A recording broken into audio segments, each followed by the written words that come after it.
This is Kansai Airport. Before you check in, you have to look the board.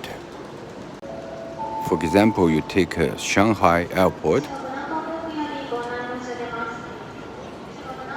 and then the check-in at F. For example, you go to Shanghai, Pudong, and that's a T2. Or you take Hong Kong, that will go to H. Or Shenzhen will go to G. The check-in time right there.